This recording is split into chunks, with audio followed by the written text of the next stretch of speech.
Hey, good morning, everybody. It's Hammer. Today is Monday, September 15th, 2025. I, of course, am Hammer here with your daily mortgage rate update.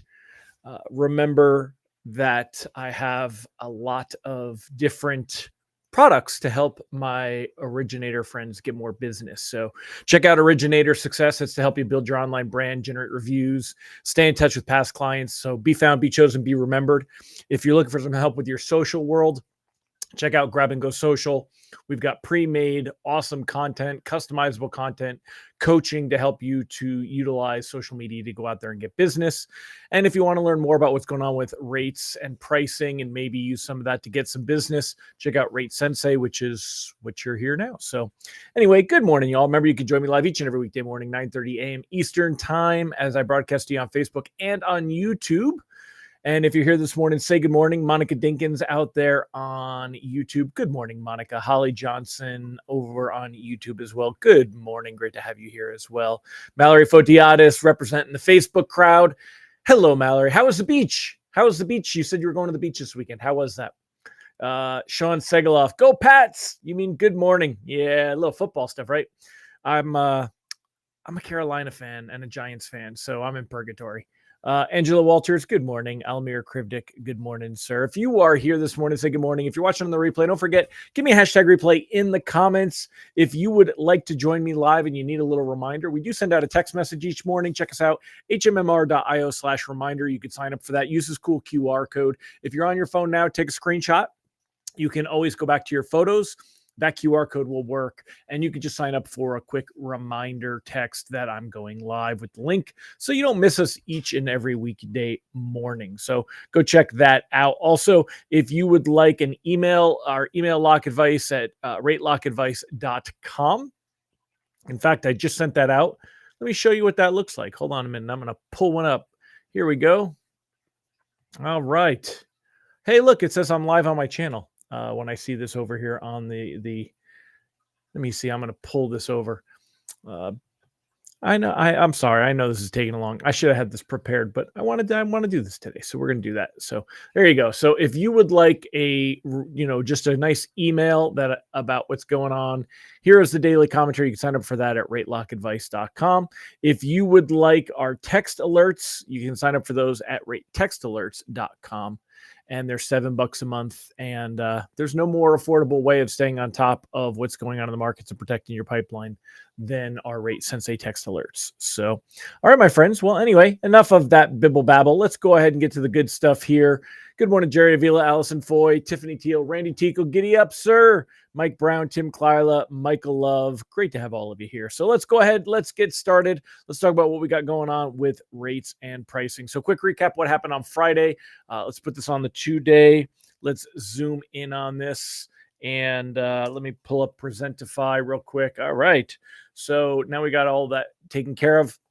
On Friday, mortgage-backed securities were around 100.13. Remember, we did have a bond rollover. That means that we saw mortgage pricing change a little bit, but it really, or not mortgage pricing, but your bond pricing change a little bit, but it really didn't have anything to do with rate sheets. And so we didn't have anything to worry about there. It was about 10 basis points. But we ended the day basically the same places where we were when pricing came out. There's a little bit of a spike, but overall, basically flat on the day. This morning, though, we are up a little bit. You can see there's some gains here, up about 8 basis points. That means that when you take a look at rate sheets, they're likely to keep treading water. I mean, look at the 6.29. Actually, let's go to purple because purple, there you go. 6.29, 6.29, 6.29, 6.28, 6.29, 6.27. This morning, probably going to see like 6.28, why did I write that there? You can't even see it. 6.28. When you see the fact that we are up those 8 basis points, that'll improve pricing a little tiny bit. Not much though. And overall should be about the same. And it's very likely that we're going to continue to see pricing stay the same as we head into Wednesday and the Fed activity. On Wednesday, of course, 2 p.m. Eastern time, the conclusion of the Fed meeting that starts on Tuesday, where the Fed members will go ahead and tell us if they are changing their Fed funds rate, which market's expecting a 0.5 point rate cut. We'll talk more about that in a minute. But anyway, going into this stuff, let's go ahead and keep going here. Reprice risk on the day today is low. It's very unlikely that we're going to see much movement. Like I said, we're up 8 basis points here. We can be plus or minus another 5 basis points. You're not going to see any movement. It's very unlikely we see any movement today. The outlook is that rates have a bit of room to move lower. Now, again, we're right around that 6.25 mark. We could work our way down for conventional conforming. You could see that maybe get down another eighth. If we get some help from the Fed meeting, we may even see this get into that flat 6. Maybe that you'll start to see that 5.99 without any points kind of a thing. Is anyone able to offer 5.99 on conventional conforming right now without any points? Without factoring in loan level price adjustments at LLPAs. Just curious. Let me know in the comments. Anybody out there able to go ahead and price at 5.99? We know that anything with this magic 5 in front of it is going to be the psychological trigger for consumers to help us get some more activity. I'm curious, and that's what lenders are basically trying to get to at this point. So we'll see where we're at. But the outlook, I mean, rates do have a room to move a bit lower, but they're not likely to move that much lower. What I did notice, and I mentioned this before, take a look at your Govy rates compared to your conventional. Usually, let me make this so it fits on the screen. Hold on a minute. Bloop, bloop, bloop. Bloop, bloop, bloop. Where's Siegel? How come Siegel isn't showing up on time anymore? All right, so take a look here. If you take a look, we've got that 6.29, right? And we're, FHA, VA, your Govy stuff is right about 6. So basically, it's only about a 1/4 point that we're seeing between those two here. But yet, if we go further down here, look at where we were at 6.58, and they were about 6.19. So this was a little bit higher. Generally we see about a 0.5 point, but when rates start to go lower, you do see that kind of constrict, right? It does kind of, that width does change, we're noticing. So just keep an eye on that, and you'll see that. Ron Siegel, here you are, my man. Well, tell me what day it is today so we know what the question of the day should be. Mike Morano, he freaking lives in California. So is that why he's late, or just because he doesn't get up early in the morning? He's always up early. Ron strikes me as the kind of guy that gets up early. Amber said her Govies are mid-5s. Nice. Well, that's much better to see than what you're looking at here, according to Mortgage News Daily. And again, I'm using the wider scale and kind of that consistency of it there, but it is awesome that you've got rates in the 5s for Govies. Amber, you tagged me on TikTok. A guy was discussing exact same pattern that happened last year. His take with inflation being even lower than last year. Hold on, I gotta get to the whole comment. Then this same time last year, we saw Fed rate cuts and still rates went back up. I'd love your take on that. Awesome. So let's go over this. I will go on TikTok and see if I can see where I was tagged, because I don't know that I know how to do that. But let's go into that a little bit. So if we take a look here, where is right here? All right. So let's move this over. And we want, come on. Nope, not quite. All right. So, nope, it jumped on me. Sorry. Come on. There you go. All right. So last year, we see that rates went down, down, down, down ahead of the September meeting, right? And then after that meeting, we saw rates jump up. What was different? What changed in 2024? Well, the big thing is that we saw a 0.5 point rate cut, and markets were throwing around the word recession a lot. And everybody was expecting to see inflation continue lower and to see markets continue to, or not markets, but see the economy continue to weaken and the labor market weaken. And what happened was, before the November election, there was a big shift in speculation that Trump would win. And if Trump won, his administration would be very accommodative to markets and to the economy. It's very important to Trump. And Trump's practices are generally going to be better for the economy and the markets. So once that happened, the speculation on where the market would be, it wasn't the Fed rate cuts. Remember, we talk about Fed rate cuts, but it's what the Fed rate cuts are part of and what they represent. The reason the Fed is cutting rates or expected to cut rates as we get into not only the September meeting, but for the remainder meetings this year is because we're expecting to see continued labor market weakness and an expectation that the economy is slowing down. And if we see a reversal, like this meeting, it's expected 95%. October, we're expected to see another cut, 80%. December, expecting another cut, 75%. The reason that markets expect to see this is because they expect to see the labor market continue to show weakness and to see the economy start to lose ground.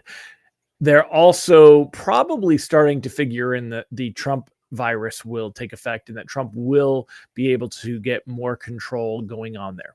So the reason that we saw a year ago that we saw rates get ugly and go up right here after the Fed started cutting is because of what was expected to happen after the Fed rate cuts, independent of the Fed rate cuts.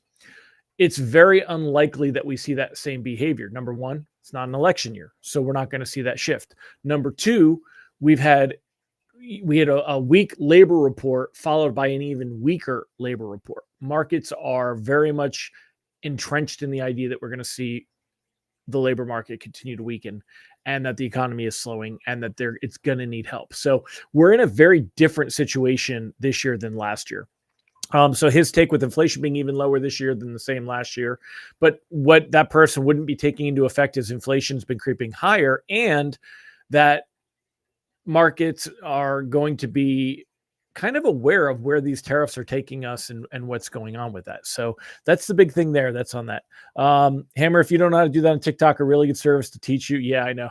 I there's a guy that could show me that. I think you could introduce me. But you know, that's the thing. Hey, y'all, Millie is really making me nuts over here to come in. So hold on a second. I'm going to let Millie in. Come on, Millie girl. Come on. Come on. I know. Come on. Everybody is waiting on you, Miss Noisy Girl. I know. Come on. Go ahead. Thanks, y'all. Sorry about that. She's being a little noisy there. So needed to let her in. All right. Anyway, so Ron says, as usual, the Fed is way behind. Look at the morning message from Daniel DiMartino Booth. Shared a graphic reporting her comments today. I did not read her comments yet today, but here they are. And there are all those screens and things. So she's talking a lot, it looks like, about the labor market and things. Yeah. So, and I mean, I'm not going to say that the Fed isn't behind, Ron, but you know, it's neither here nor there. It's kind of what are they going to do and where do markets expect them to be from here. So let me make this a little smaller so that if we do talk about any of this, it actually pops into place. Let's take a look at that 10-year treasury yield, by the way. 10-year treasury currently at 4.04. We're not likely to see it break into the threes ahead of the Fed meeting. We really are going to need some help. If it does break into the threes and stay there, that will help open the door to maybe, you know, push mortgage rates down further. Remember, the spread between mortgage rates and the 10-year has improved versus the last couple of years. So there is room for mortgage rates to go down, especially if that 10-year gets back down into the threes. So we are hoping to see that happen. And Amber, you're absolutely welcome. Robert said, Austin. Yeah, that's Austin, my son-in-law. So Anthony, it's not a replay, my friend. I'm still here rambling and babbling on. So usually about 20 minutes every morning, you'll see me talking about this. All right. So let's go ahead and go over the headlines this morning. You know, I had this and I didn't have it up here. All right. So today, what we're talking about, What to expect this week with the Fed meeting? The Senate fast-tracking Moran for this week's meeting, and does a loan estimate actually say property occupancy anywhere? So let's get into some of that. So first things first, as far as the Fed meeting, markets are expecting that we're going to see a rate cut. I expect that we're going to see a rate cut. I think everybody expects that we're going to see a rate cut. The only one who has a different expectation is this guy named Trump. And this guy named Trump, he thinks, let me go ahead and find it. Here it is. Nope. Let's see, Morgan Stanley. Oh, there it is. So this is it. So this guy named Trump, he predicts a big rate cut from the Fed this week. He expects to see a big cut this week. He's the only one expecting to see a big cut this week. And I don't think he really expects to see it. I think he's just trying to get out there and create a little bit of influence based on what he can. So Trump expects a big cut from the Fed Reserve this week. Again, not really what's going to happen. I think you have a big cut. He told reporters on Sunday his way back to Washington, it's perfect for cutting. The Fed is widely expected to cut rates as it grapples with a slowing labor market, stubborn inflation, and unprecedented push by Trump for lower borrowing costs. So that push by Trump, that leads us into this other article about how Stephen Moran is likely to squeeze in under the wire. Remember, the Fed meeting starts on Tuesday, tomorrow, and concludes on Wednesday. And Moran is being fast-tracked to be put in. So Senate Republicans look poised to confirm White House aide Stephen Moran to join the Fed Reserve Board as early as Monday.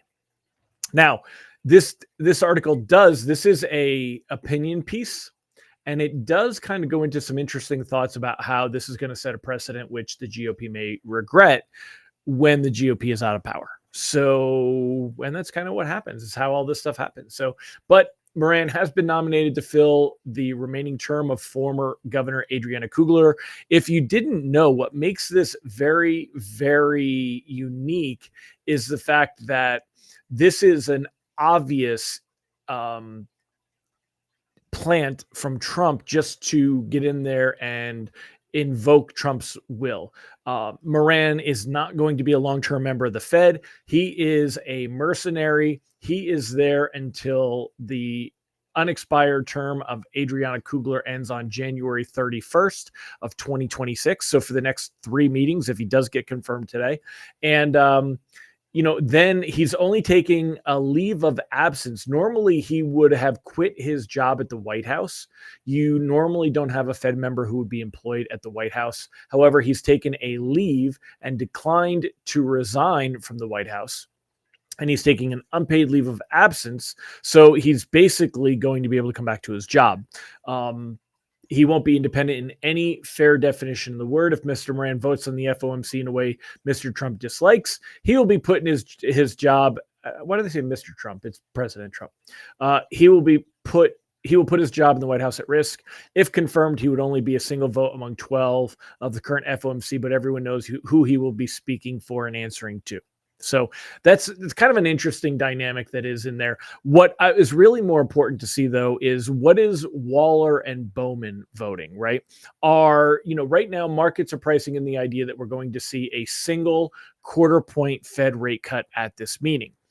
The question is, will Bowman, will Waller, will they come in and be pushing a bigger cut, right? So you got Mickey Bowman, you got Christopher Waller. I know I can't write with a mouse like this. It's a lot harder than you guys think. I used to have a nice pad that I could write with. Probably do it with my iPad. But anyway, so what are they going to do? Are they going to be, going on record dissenting that they would want a half a point cut?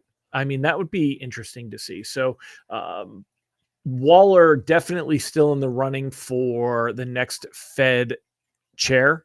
Bowman never really in the running on that one. So Ron says the U.S. Senate is scheduled to vote on the confirmation on the evening of Monday, September 15th. The cloture vote is planned for 5:30 p.m.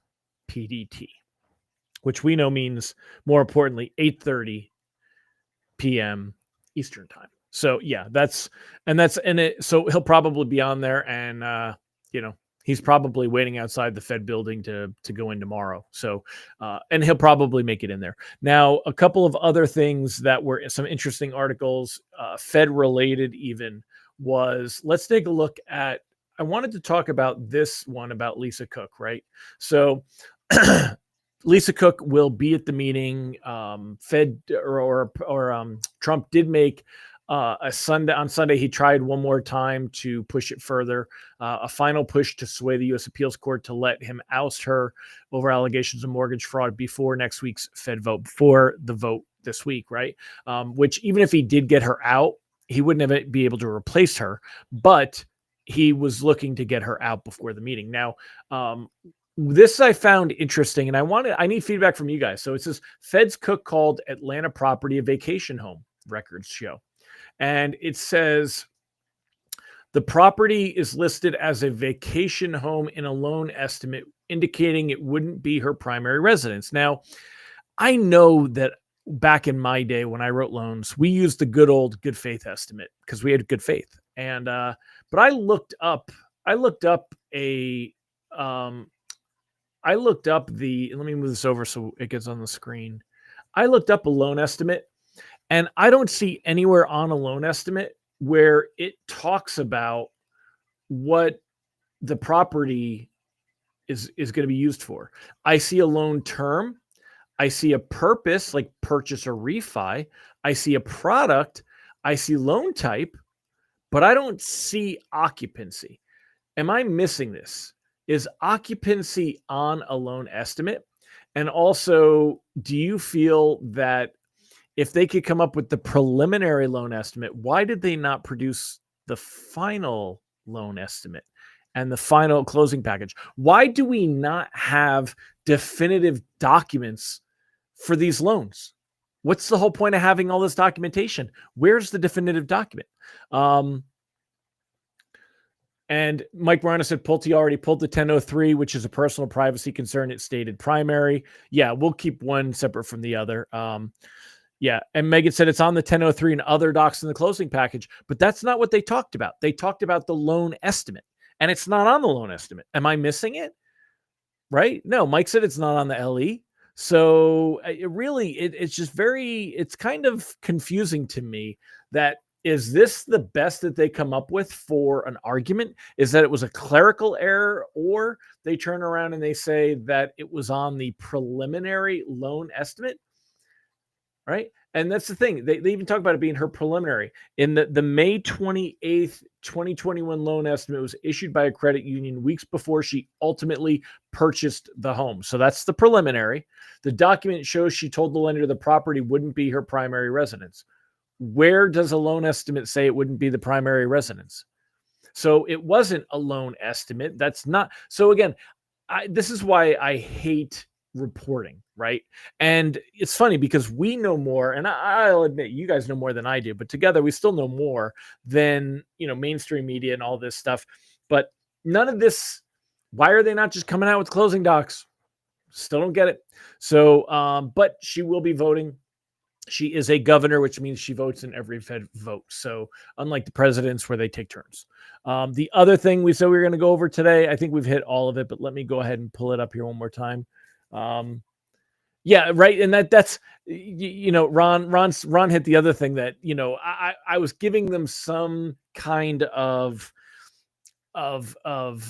media leeway by calling it a vacation home and not a second home. There's no such thing as a vacation home. So, but I just, that's why all of this just smells like a turd. Smells like a big old turd. They're trying to talk to the public like they don't know these loan documents. And unfortunately, the public will believe whatever they're fed. And that's true, Holly. That's absolutely true. You're 100% correct on that one. Mike pointed out there are specific criteria for second homes as well. And Allison said your itemized fee worksheet states occupancy, but they don't have an itemized fee worksheet. They said the loan estimate, which a loan estimate is a actual document called loan estimate. So that's what, if they're going to use those words, that's what I'm going to and referencing. Good morning, Julie. So and again, I've said this before. I don't care if she committed mortgage fraud. I know that y'all will judge me for it, but as a person, like they could go after her for that. That's fine. But as far as her position at the Fed, they already confirmed her after all of this stuff had happened. I don't feel that it is what would be definitive under cause, according to the definition of cause, in order to be able to get rid of a Fed member. I don't think that it's cause. And I don't think that the courts will rule that it's cause. If she did it after she was a Fed member, we could argue a little bit more to cause. But, this is like saying that we found out she had, 38 speeding tickets 10 years ago, and that makes her a person that doesn't follow the laws. It doesn't matter. Like, that's not cause for removing her from her position at the Fed. So I don't think that there's cause. I think all of this is running around in circles anyway, but I do think she committed occupancy fraud, and if they want to go after her for that, then go after her for that. Absolutely. But as a Fed member, they could go after her and she could still be a Fed member. Mike said box 3B, intended occupancy. All right, where is box 3B? I'm going for box 3B. I don't see box 3. Where's 3, bro? I see mortgage broker, blah, blah, blah, this, that, the other, additional information. I don't see anything that says occupancy on. Are you talking about on the 1003? Because it's not on the loan estimate. So, and this is what they call a transaction loan estimate. And that's kind of what we're sticking on this one. So, just how much weight does she have at the Fed? Well, she's got 1/12. She's got 1/12. She's got a vote, and that's what Trump wants. He wants her vote. So, but otherwise, how much weight does she have? I've never heard of her before, so probably not much. All right. Right. Deb says you have to generate disclosures when you have the 6 items, including stating occupancy on the 1003, but they haven't showed us a 1003. They're referencing a loan estimate. So that's where it's all kind of like, it just doesn't really hit, Occupancy is on the top of the LE. I'm not seeing that. Show me where am I missing that? Let me pull this over. I do not see occupancy anywhere here. Where is it normally? I see the applicant's information, property, sales price, loan term, purpose, product, loan type, all of this. I don't see occupancy anywhere there. Is it different? This is from the CFPB. I mean, here, that's what I'm pulling a loan estimate from here. So, yeah, no, this wouldn't that was a good question. That's one I brought up before too. When the purchase was done, was it prior to the LLPAs? No, it was during the LLPAs. Everybody schooled me on that because I said, isn't second home the same as primary anyway? And they said, not anymore, Hammer. And they showed that it was a big difference. So yeah, it would have made a difference. It was advantageous to her. So, but again, neither here nor there on any of that. I'm just curious and kind of funny on all that. So, all right, but just to finish up, let's get back on track with why you guys tended to join my knuckleheaded self. Talking about lock advice, we want to float everything. There's no reason to lock any loans heading into the Fed meeting, unless we were to see some huge reversal from left field for some reason, and all of a sudden we went from being up 11 basis points to down 11 basis points, and we were going to see a big move of repricing. But otherwise, what we're looking for is, are we going to get that dovish message or that hawkish message from Powell during his press conference? No Nick Timiraos article today. I'm anticipating one will come out for tomorrow. I'm anticipating a Timiraos article tomorrow that we'll be able to talk about. But otherwise, one thing that I definitely realize and see and understand is kind of how much they utilize media to manipulate. So I'm very curious about that. But anyway, my friends, I'm going to wrap it up for today. Thank you for joining me. Hope you all have a fantastic day. Keep floating. No reason to lock loans. We could see rates improve a little bit and possibly even improve a little bit on Wednesday. But we're not going to see them just like go lower, lower, lower. But it would be nice to see them drop, another eighth, maybe a quarter. I mean, I don't think we're going to see that in one fell swoop. And then the other reason for loans that have more time, again, not looking to lock anything when it's got more time, because we don't see anything big happening until October 3rd. That's the next jobs report. And then October 15th is the next CPI inflation report. So based on the information provided, credit score isn't on the LE either, but it's a critical piece of pricing. I agree, Deb. It's definitely part of the pricing, but it's not definitively that she signed a document that said one or the other on there. That's kind of, they said it said vacation home. These articles are saying that it says vacation home on the form. 1/12 doesn't seem worth all the kerfuffle. Randy, those 12ths add up. If they've got Mickey Bowman, he's got Mickey in his pocket. He's got Waller in his pocket. He's got Moran in his pocket. If he can keep going, and then replacing, if he can get somebody into Cook's spot, and then let's say that, that he gets Powell to quit. Remember, Powell is supposed to stay a Fed governor. This is a weird situation. Powell is supposed to stay a Fed governor after he is no longer chair. I think his term is until 2026, like May of 2026. But wait, no, I'm sorry. His governor is until 2028. He's out of being the Fed chair in 2026. So Trump, if Powell is like, I just don't want to put up with this crap, especially if I'm not the chairman, then he's probably going to leave. The only reason he might stay is just so that Trump doesn't have a spot to fill. That might be why he stays, but that's asking a lot of the man. But otherwise, then all of a sudden Trump has 5 spots and could influence, more. And next thing you know, Trump has 7 spots or influencing 7 spots on there. And he's able to push more what he wants. We'll see, we'll see where it goes. So, and Tiffany pointed out same thing that Ron Siegel pointed out, right? Nothing says vacation home, says second home or investment property, but I don't see that on an LE anywhere either. So yeah, it's definitely the long game, Randy. Definitely the long game. All right, y'all. Well, have a fantastic day. We'll chat more tomorrow. And thank you for joining me. Have a great one, everybody. Bye-bye.